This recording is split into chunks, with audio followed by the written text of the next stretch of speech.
तो क्या क्या घटक थे बेटे? कार्बोहाइड्रेट, विटामिन, खनिज व लवण, वसा, रेशे, प्रोटीन और जल। ठीक है, जिसमें पिछली वर्कशीट में हमने कार्बोहाइड्रेट के बारे में अच्छे से पढ़ा था। आज की वर्कशीट में हम वसा के बारे में पढ़ेंगे। तो वसा क्या है बेटा? वसा हमारी भोजन का एक, ये यहाँ पे थोड़ा सा प्रिंटिंग मिस्टेक है, ये है एक, राइट। तो वसा हमारे भोजन का एक महत्वपूर्ण भाग है। ये कार्बोहाइड्रेट से ज्यादा ऊर्जा प्रदान करता है। कार्बोहाइड्रेट जो है ये भी ऊर्जा प्रदान करता है, लेकिन कार्बोहाइड्रेट से ज्यादा ऊर्जा कौन प्रदान करता है? वसा प्रोवाइड करता है। ठीक है, ये हमारे शरीर में बची हुई या अतिरिक्त ऊर्जा वसा के रूप में जमा हो जाती है। और हमारे जैसे जो ऊर्जा हमारे शरीर में प्रयोग में नहीं आई, हमने यूज नहीं करी, तो वो ऊर्जा वेस्ट नहीं होती बेटा। वो कैसे? वो स्टोर हो जाती है, जमा हो जाती है। कैसे? अतिरिक्त ऊर्जा की फॉर्म में या बची हुई ऊर्जा के फॉर्म में। ठीक है, तो वसा हमारे शरीर में जमा होता रहता है, यानी वसा द्वारा जो एनर्जी है वो हमारे शरीर में जमा होती रहती है। और कुछ जीव, भालू, गिलहरी, जब सुप्तावस्था में चले जाते हैं। सुप्तावस्था होती है बेटे सर्दियों में, ये जानवर कहा जाता है कि ये सो जाते हैं, लंबी नींद सो जाते हैं। लेकिन फिर भी क्योंकि ये जिंदा होते हैं तो इन्हें एनर्जी तो चाहिए, यानी ऊर्जा तो चाहिए जीवित रहने के लिए। तो वो ऊर्जा इन्हें कहाँ से मिलती है बेटे? वो जमा ऊर्जा में से मिलती है। इनके शरीर में वसा होता है, वसा से वो ऊर्जा जो है पूरे टाइम कन्वर्ट होती रहती है और उनको ताकत देती रहती है। ठीक है, इसी प्रकार से इंसानों में भी वसा है वो जमा ऊर्जा की फॉर्म में इकट्ठा हो जाता है। तो अपने शरीर में वसा जमा करते हैं इंसान, जो इनके शरीर में एक बड़ा ऊर्जा का स्रोत होता है। और इसके द्वारा ये एक लंबे समय तक बिना खाए पिए रह सकते हैं। ठीक है, तो ये जो जानवर हैं ये बहुत लंबे समय तक खाए पिए बिना रह सकते हैं। कैसे? क्यों? क्योंकि इनके शरीर में वसा होती है जो कि ऊर्जा देती रहती है।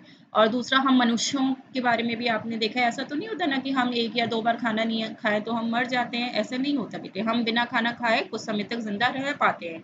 तो कुछ वो जो कुछ समय है जब तक हम जिंदा रह पा रहे हैं, तो उसमें जो ऊर्जा की कमी हुई थी वो किसने पूरी करी? वो वसा द्वारा हमें ऊर्जा मिल रही है। ठीक है, अब वसा के बेटा दो स्रोत होते हैं, यानी एक को बोलते हैं हम जंतु वसा, यानी ऐसी वसा का स्रोत जो हमें जंतुओं से मिलता है, और पादप वसा जो कि हमें पेड़ पौधों से मिलता है। तो ऐसे खाने वाले पदार्थ जिनसे हमें वसा प्राप्त होती है, लेकिन उनका जो स्रोत है वो जंतु हैं या फिर वो पेड़ पौधे हैं। तो उनके एग्जाम्पल्स यहाँ पे दिए हैं। जंतु वसा का स्रोत का एग्जाम्पल दिया है बेटा कोड लिवर ऑयल, मक्खन या घी, पनीर, दूध एवं मांस, ये सब इनसे प्राप्त होते हैं। ठीक है ना, मक्खन है, घी है, ये क्या है? वसा का बहुत अच्छा स्रोत है। पनीर आप खाते हैं, दूध पीते हैं, तो लेकिन ये सब हमें कहाँ से मिलते हैं? पेड़ पौधों से तो नहीं मिलते बेटे, ये हमें किनसे मिलते हैं? जंतुओं से मिलते हैं। इसलिए वसा का स्रोत ये कौन सा है? जंतुओं द्वारा। तो जंतु वसा के स्रोत हैं ये।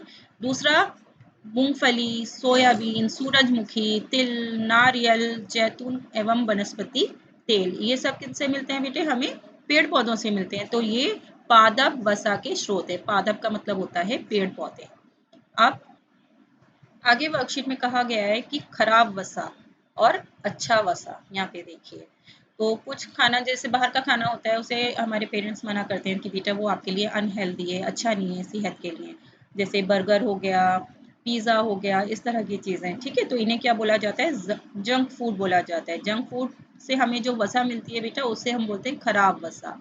और प्राकृतिक भोजन, प्राकृतिक मतलब नेचुरल भोजन खाने से हमें कौन सी वसा मिलती है? अच्छा वसा मिलती है। ठीक है, अच्छी। तो उसके एग्जांपल्स यहाँ पे देखिए, आपको तेल दिया हुआ है, मछली है, यहाँ पे फ्रूट्स हैं, ग्राउंडनट्स हैं, मूंगफली और बादाम वगैरह हैं। ये सब क्या है? अच्छी वसा के स्रोत है।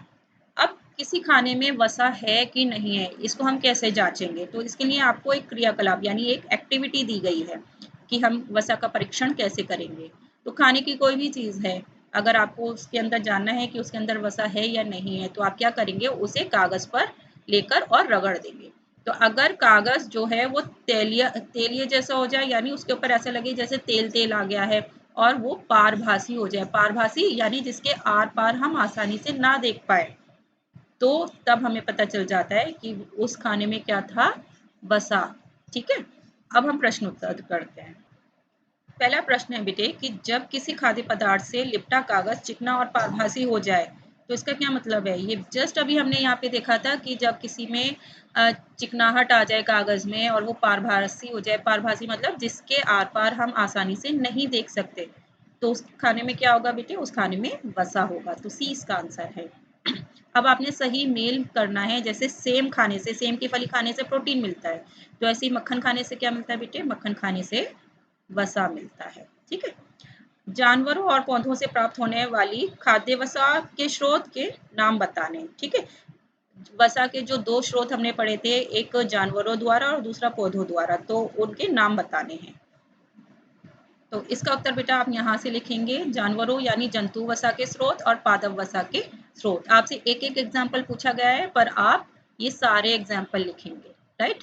तो जंतु वसा के स्रोत आप ऐसे हेडिंग डालेंगे और उसके नीचे ये आंसर लिख देंगे, और पादप वसा के या पेड़ पौधों के वसा के स्रोत का हेडिंग लिखेंगे और उसके नीचे आप ये आंसर लिख देंगे।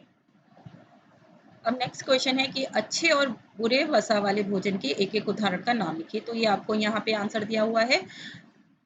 अच्छे वसा के भोजन का उदाहरण है प्राकृतिक भोजन, और बुरे यानी खराब वसा के भोजन का उदाहरण है जंक फूड।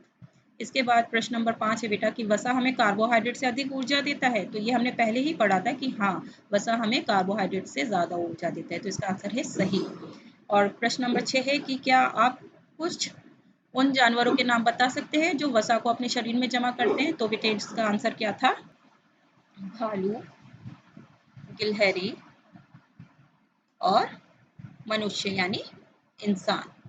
ठीक है, कुछ भी आप लिख सकते हैं, इंसान, मनुष्य, इस तरह से। तो इस तरह से आपने अपने वर्कशीट को पूरा करना है।